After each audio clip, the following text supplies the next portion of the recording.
Shalom, salam damai dalam kasih Tuhan Yesus. Puji syukur dengan limpah berkat yang telah Tuhan berikan kepada kita masing-masing. Puji syukur karena Tuhan sudah menjaga kita satu hari di dalam setiap aktiviti pekerjaan, setiap apapun yang kita lakukan. Saudara-saudara, mari kita teruskan dengan firman Tuhan kita saat ini, renungan kita bersama-sama dengan berdoa. Mari berdoa. Ya Tuhan, Allah Bapa kami yang di surga, terpujilah nama-Mu Tuhan, karena Engkau sudah memberkati kami, melindungi kami dan menjaga kami.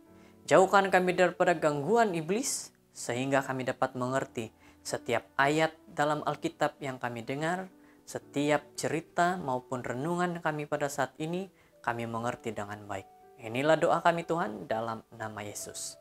Amin. Tajuk daripada firman Tuhan kita pada saat ini adalah hidup dalam kasih Tuhan. Dan ayat renungan di dalam 1 Petrus 3 ayat 9 mengatakan, "Dan janganlah membalas kejahatan dengan kejahatan, atau caci maki dengan caci maki. Tetapi sebaliknya, hendaklah kamu memberkati, karena itulah kamu dipanggil, yaitu untuk memperoleh berkat." Perkara yang perlu menjadi peringatan bagi kita adalah hidup kudus dalam Tuhan, hidup dalam kasih Tuhan, agar kita akan selalu merasakan penjagaan yang penuh dari Tuhan. Saudara-saudara yang terkasih, saat ini tanyakan kepada diri kita masing-masing, adakah saya sudah hidup kudus? Adakah saya sudah menyerahkan hidup saya benar-benar kepada Tuhan?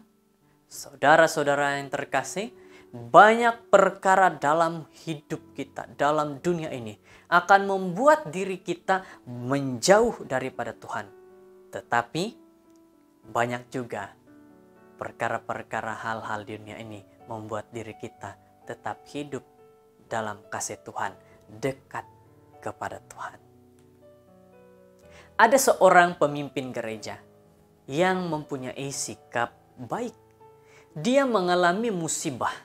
Dia mengalami masalah pribadi yang telah memberikan kesan yang mendalam bagi dia. Suatu hari, ketika seorang pria laki-laki berusaha membunuh dia, dengan menembakkan senjata api langsung terus ke dada dia. Ajaibnya, maut tidak mengambil nyawanya, merenggut nyawanya. Lebih ajaib lagi, setelah keluar dari rumah sakit, pemimpin ini langsung mengunjungi laki-laki tadi di penjara, mengampuni perbuatannya serta mendoakannya. Bukankah itu sebuah tindakan yang penuh kasih? Pemimpin ini, dia benar-benar menyatakan dalam kehidupannya sebagai pemimpin gereja dan anggota bagi gerejanya adalah kasih Tuhan yang dia tunjukkan. Dia mahu kepada semua orang mengetahui bahwa hidup dia untuk Tuhan dan ada kasih Tuhan dalam kehidupan dia. Firman Tuhan sering menekankan pentingnya peranan kasih. Renungan kita di mana dikatakan bahwa Petrus menunjukkan beberapa langkah-langkah praktikal untuk dipraktikkan kasih Tuhan itu, baik kepada sesama manusia baik ataupun kepada Tuhan. Ayat yang ke-8. Salah satu ciri anak Tuhan adalah tidak membalas ketika diperlakukan secara jahat dan mengutamakan kedamaian. Dalam ayat 11, kita merenungkan kebaikannya dan mengungkapkan kebaikannya itu kepada sesama, yang memampukan dan mengubahkan kita mempraktikkan kasih itu tidak lain adalah penyertaannya.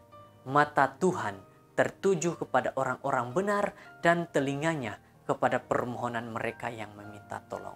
Satu nasihat yang baik kepada kita dikatakan Tuhan mau pada hari ini kita punya kasih, menunjukkan kasih kepada sesama kita manusia maupun kepada Tuhan. Juga dikatakan Tuhan melihat kepada kita dan Tuhan mendengar setiap kata-kata doa kita.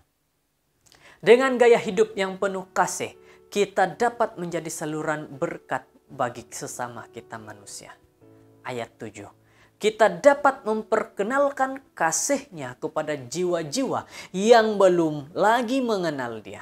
Saat kita melangkah dalam kerendahan hati dan kelemah lembutan, kiranya orang-orang di sekitar kita dapat merasakan kasih yang mengalir melalui kehidupan kita.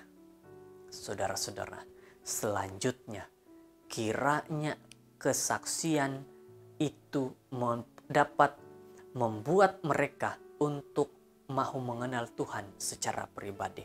Kesaksian apa? Kita nyatakan kasih Tuhan itu. Itulah kesaksian yang kita ingin berikan kepada orang-orang di luar sana.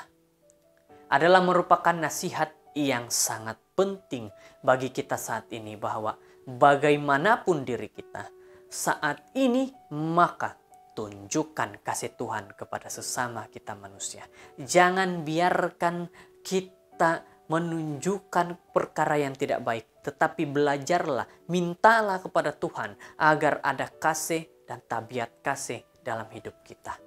Nasihat yang sangat baik bagi kita hari ini, agar memiliki kasih dalam kehidupan seharian kita, agar kita datang dan lihat kepada Tuhan dan tidak membiarkan diri kita di luar daripada Tuhan. Panggilan hidup kita adalah hidup dalam kasih-Nya Tuhan dan menjadi saluran kasih Tuhan bagi sesama kita manusia. Semoga dengan firman Tuhan kita hari ini benar-benar dapat membawa kepada kita yang sudah diberikan nasihat kepada kita masing-masing. Tunjukkan kasih Tuhan kepada kita sesama manusia maupun kepada Tuhan. Saya ingin bacakan kembali ayat renungan kita. Dalam 1 Petrus 3 ayat 9. Janganlah membalaskan kejahatan dengan kejahatan, atau caci maki dengan caci maki, atau sebaliknya, hendaklah kamu memberkati, karena untuk itulah kamu dipanggil, yaitu memperoleh berkat. Saudara-saudara yang terkasih, jangan balaskan kejahatan dengan kejahatan, caci maki dengan caci maki. Tetapi balaskan apa? Balaskan dengan kasih. Terima kasih, Tuhan memberkati. Kita berdoa. Ya Tuhan Allah Bapa di surga, terpujilah Engkau. Kami bersyukur, berterima kasih. Engkau sudah memberikan nasihat yang baik tentang kasih Tuhan, di mana Engkau mahu kami sebagai manusia harus mempunyai kasih. Di mana Engkau mengajarkan bahwa janganlah kami hidup di dalam membalaskan kejahatan dengan kejahatan atau caci maki dengan caci maki. Tetapi kami harus membalaskan dengan kasih Tuhan. Karena kami tahu apabila kami melakukan itu, maka mereka yang melihat mahu lebih dalam mencari dan melihat datang kepada Tuhan. Terima kasih Tuhan. Pada saat ini hamba berdoa bagi mereka semua yang bersama-sama dalam renungan ini. Diberikan kekuatan, diberikan kesanggupan untuk bersama-sama menyatakan kasih kepada kami sebagai manusia. Inilah doa kami Tuhan, jauhkan daripada bahaya, jauhkan kami daripada gangguan iblis. Di dalam nama Yesus Tuhan Juru Selamat, kami sudah berdoa. Amin.